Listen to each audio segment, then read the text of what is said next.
c'est vrai que les collectivités territoriales vont être appelées à un effort à hauteur de 1,5 milliard d'euros, comme chacun des acteurs de notre société. Moins, Monsieur Marlex, que ce que l'UMP avait prévu, c'est-à-dire 2 milliards d'euros par an pendant 5 ans, 10 milliards sur la période, contre les 3 milliards que cette majorité proposera. Je tiens de nouveau à saluer la démarche de transparence et de contractualisation mise en place entre le gouvernement et les collectivités locales, qui se traduit par la signature du pacte de confiance et de responsabilité, avec un effort sans précédent, notamment au profit des 3 allocations individuelles de solidarité. Évidemment, cette aide ne couvrira pas la totalité des dépenses qui se sont accrues de manière vertigineuse, bien au-delà de l'inflation, du fait d'une croissance exponentielle du nombre de chômeurs, de personnes âgées, de personnes handicapées. Cette insuffisance a conduit le gouvernement à donner la possibilité aux départements de majorer les droits de mutation de 0,7 points.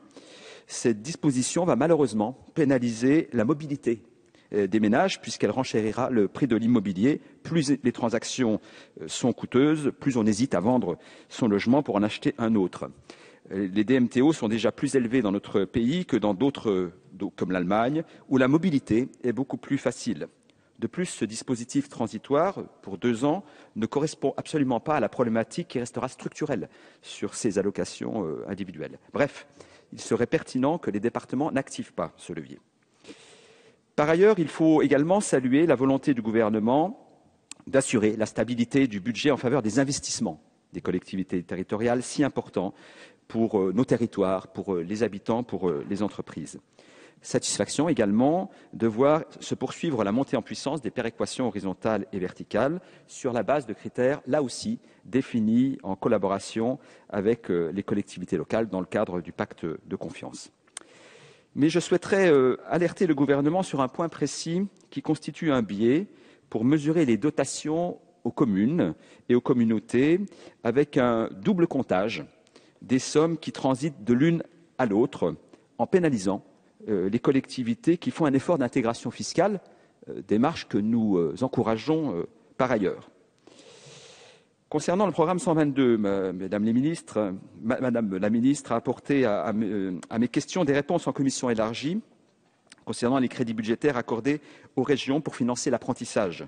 Je souhaitais néanmoins souligner les inquiétudes et l'attente des petites et moyennes entreprises et des régions quant au maintien du niveau de financement de l'apprentissage. J'ai bien noté que le projet de loi de finances rectificative comportera une disposition sur la taxe d'apprentissage, augmentant les moyens consacrés à ce type de formation, mais soyez assurés que les écologistes suivront avec attention les propositions du gouvernement en la matière.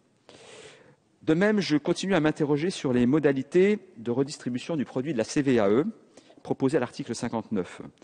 La majoration du coefficient de pondération de la valeur locative des établissements industriels de 2 à 5 permettra aux territoires industriels de bénéficier de 100 millions d'euros au titre de dédommagement pour cause de nuisance. Selon moi, cette aide supplémentaire ne peut pas être simplement le prix de la nuisance, mais devrait servir effectivement à réduire les nuisances en question, au risque, si aucune amélioration et prévention n'était menée, de friser une forme de cynisme. Il serait par exemple possible de subordonner le bénéfice ou une partie de ce bénéfice de cette nouvelle répartition de la CVAE à l'engagement que prendraient les communes avec les industriels pour améliorer ces nuisances. Je terminerai par la réforme de la contribution foncière des entreprises proposée à l'article 57 du PLF. Une évolution rendue nécessaire suite au désordre absolu et à l'inéquité fiscale laissée par la substitution de la CFE à l'ATP, où l'on a vu des doublements, voire des triplements de contributions de petites entreprises, pendant que nombre d'indépendants aux revenus confortables voyaient fondre la leur jusqu'à parfois être divisé par 10. Cet article apporte des progrès, mais de manière incomplète, dans la mesure où les augmentations les plus fortes se situent, en tout cas sur mon territoire, à 70%.